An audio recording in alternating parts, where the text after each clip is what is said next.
Hello dear students, welcome to the knowledge point. आज के इस वीडियो में हम लोग स्टार्ट करेंगे कैनवास ऑफ सॉइल के टेक्सचुअल क्वेश्चन आंसर्स।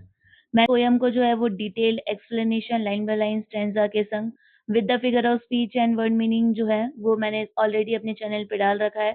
नीचे डिस्क्रिप्शन बॉक्स में आपको उसका लिंक भी मिल जाएगा और ऊपर वीडियो के ऊपर आई बटन में भी आपको उस वीडियो का लिंक मिल जाएगा, तो प्लीज उसको भी चेकआउट कीजिएगा ताकि आपको जो ये पोयम है विद डिटेल एक्सप्लेनेशन जो है वो क्लियर हो जाए। ठीक है, चलिए इसको स्टार्ट करते हैं। कैनवास ऑफ सॉइल को क्वेश्चन आंसर्स। फर्स्ट है यहाँ पे, how does the metaphor brush strokes of seeds enhance the understanding of gardening as an art form. ठीक है, यहाँ पे मैंने जब आपको पोएम पढ़ाई थी तब मैंने आपको ये ऑलरेडी चीज बता रखी थी कि यहाँ पे जो फिगर ऑफ स्पीच है यहाँ से आपके क्वेश्चंस बनेंगे, क्योंकि नेक्स्ट ईयर आपका 10th है, तो 10th बोर्ड में भी जो है वो आपके फिगर ऑफ स्पीच से क्वेश्चन बनेंगे। तो यहाँ पे जो फिगर ऑफ स्पीच है वो आपको क्लियर होनी चाहिए। यहाँ पे क्वेश्चन में क्या बोला गया कि मेटाफोर जो है वो किस तरीके से एनहेंस करता है ये अंडरस्टैंड करने में कि जो गार्डनिंग है वो एक आर्ट फॉर्म है। मेटाफोर का मतलब यहाँ पे अगर आपको क्लियर नहीं होगा तो आप आंसर ही नहीं लिख पाओगे। मेटाफोर एक तरह की फिगर ऑफ स्पीच है जहाँ पे आपका इनडायरेक्ट कंपैरिजन होता है बिटवीन टू थिंग्स। उनका कोई भी डायरेक्ट रिलेशन आपको नहीं मिलेगा, उनके बीच का जो है वो आपको इनडायरेक्ट रिलेशन बनेगा। तो यहाँ पे जो मेटाफोर है वो ब्रश स्ट्रोक ऑफ सीड्स है, तो वो किस तरीके से एनहेंस करता है understanding of gardening as an art form. तो उसका आंसर आपको ऐसे लिखना होगा, the metaphor brush of seeds shows that gardening is like a painting। ठीक है, ये शो करता है कि जो गार्डनिंग गार्डनिंग है वो एक पेंटिंग की तरह है।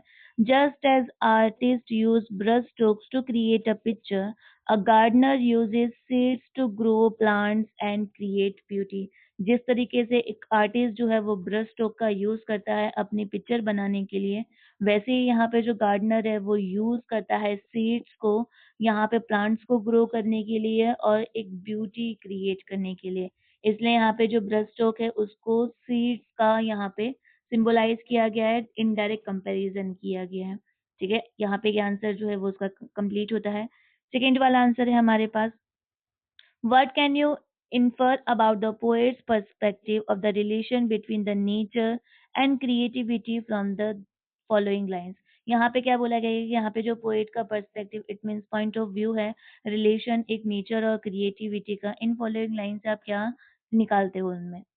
Each plot of canvas white where are, it means ये जो लाइन है इसका मतलब क्या होता है कि यहाँ पे हर एक जो प्लॉट है मतलब हर एक अर्थ का जो सरफेस है वो एक बड़े से कैनवास की तरह है, जहाँ पे हमारा आर्ट और लाइफ जो है वो दोनों मिल के रहते हैं, टुगेदर फॉर्म होते हैं। ठीक है, कॉन्साइड का मतलब यहाँ पे टुगेदर फॉर्म होगा। देखिए, the poet suggest that nature and creativity are closely related. यहाँ पे जो नेचर और जो क्रिएटिविटी है वो क्लोजली रिलेटेड है, लिंक्ड है। A garden is not just for the growing plant but also a place where beauty is created। यहाँ पे गार्डन जो है वो सिर्फ यहाँ पे प्लांट्स ग्रो करने का मतलब नहीं है उसका, उसका मतलब यहाँ पे क्या है, ब्यूटी क्रिएट करना है। इट मीन्स अगर आपको कोई सुंदर सा गार्डन मिलता है तो वहाँ पे वो एक ब्यूटी का ही सिंबलाइज किया जाएगा। Bringing art and life together, जो मैंने आपको यहाँ पे बोला था ना, आर्ट एंड लाइफ कॉन्साइड, कॉन्साइड का मतलब टुगेदर फॉर्म करना। तो यहाँ पे ये जो है ये आर्ट और लाइफ को जो है वो टुगेदर फॉर्म करेगा। ठीक है, चलिए यहाँ पे नेक्स्ट है हमारे पास थर्ड वाला, do you think the imaginary in the poem successfully paints a vivid picture in the reader's mind, if yes why and if no why not. ठीक है, यहाँ पे आपका पर्सपेक्टिव पूछा गया है कि आपको क्या लगता है कि ये जो पोएम है ये सक्सेसफुली हमारे माइंड में जो है वो एक पिक्चर क्लियर कर पाई है, और अगर है तो क्यों कर पाई है, और अगर नहीं है तो क्यों नहीं कर पाई है। तो यहाँ पे इसका आंसर जो होगा वो यस में आएगा। Yes, the imaginary is effective because the use of colors and description like blooming flowers and morning lights helps the readers to imagine a bright and lively garden clearly। यहाँ पे आपको answer जो है वो इस तरीके से लिखना है कि हाँ, जो इफेक्टिवनेस है वो आया है बिकॉज यहाँ पे पोएट ने जो है वो डिफरेंट डिफरेंट एलिमेंट्स का यूज किया है, जैसे कि ब्लूमिंग फ्लावर है, मॉर्निंग लाइट है। यहाँ पे डिस्क्राइब करती है पोएट्स का इमेजिनेशन कि किस तरीके से उन्होंने इन एलिमेंट्स का यूज करके जो है वो रीडर्स के माइंड में एक इमेजिनेशन क्रिएट किया है अबाउट द गार्डन, और हमारा पर्सपेक्टिव जो है वो टुवर्ड्स द गार्डन वो किस तरीके से चेंज किया है, ये आपको आंसर में लिखना होगा।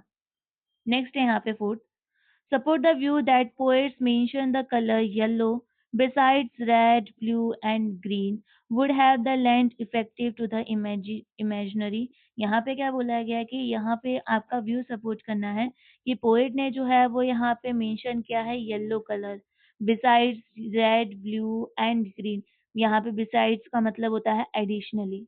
ये एक तरह का क्या है प्रपोजिशन है जो इसका मतलब होता है एडिशनल, कि यहाँ पे येलो का भी यूज किया है besides red, blue and green का, जो यहाँ पे एक इफेक्टिव इमेजिनेशन क्रिएट करेगा। देखो इसका आंसर कैसे लिखना है।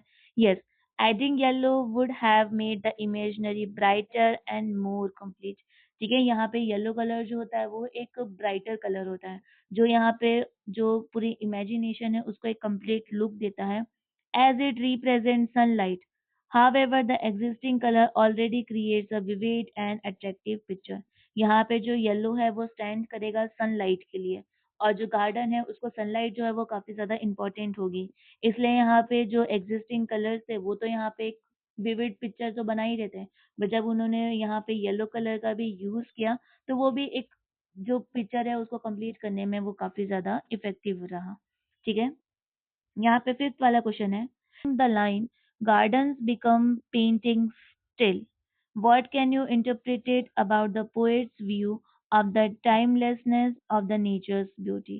यहाँ पे क्या बोला गया है कि जो गार्डन है वो स्टिल क्या है, एक पेंटिंग है, एक खूबसूरत आर्टिशन की पेंटिंग है। तो आप इसे क्या इंटरप्रिटेट कर पाते हो, आप क्या इससे जो है वो कंक्लूड कर पाते हो कि जो पोएट का व्यू है about the timelessness of the natures beauty, nature जो है वो हमेशा टाइमलेस ब्यूटी है।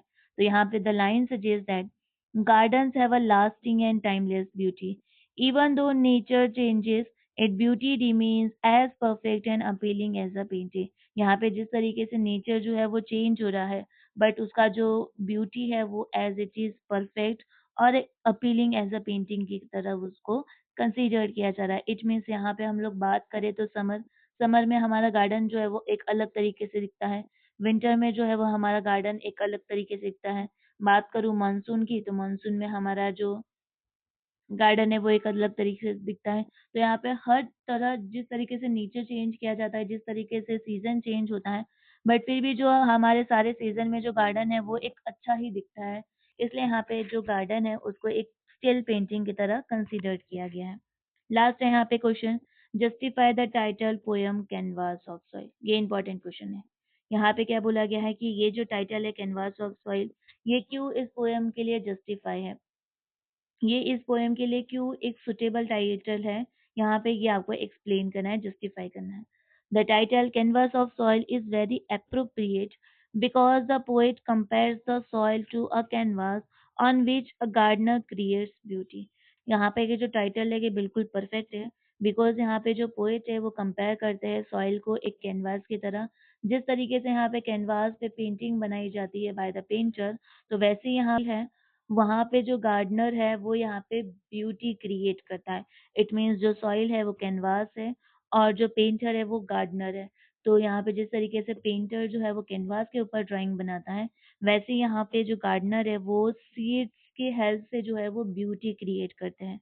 Just an artisan use a canvas and colours to make a painting, a gardener uses soil and seeds to grow plants and flowers. जो line मैंने अभी आपको बताई, over time this turns the garden into a colorful and lovely picture। ठीक है, यहाँ पे उस टाइम के अकॉर्डिंग जो है वो गार्डन एक कलरफुल और एक पूरा जीती जागती पिक्चर की तरह वो लगता है। The title also highlights that gardening involves both creativity and effort. और साथ में ये जो पोयम है ये गार्डनिंग का जो है वो इम्पोर्टेंस बताती है कि गार्डनिंग एक क्रिएटिविटी नहीं बट एक एफर्ट वाला काम भी है। Making the soil a medium of artisans expression. और यहाँ पे जो सॉइल है उसको एक मीडियम बनाया गया आर्टिशन के एक्सप्रेशन को शो करने के लिए। ठीक है, आई होप यहाँ पे आपको क्वेश्चन आंसर्स जो है वो क्लियर हुएंगे। इसके रिलेटेड अगर आपको कुछ भी डाउट निकल रहा तो आप मुझे कमेंट सेक्शन में पूछ सकते हैं, और इसके पहले वाली जो वीडियो है उसको भी चेकआउट कीजिएगा। अगर उसमें भी कुछ डाउट निकलता है तो आप मुझे कमेंट सेक्शन में पूछ सकते हैं। Thank you so much.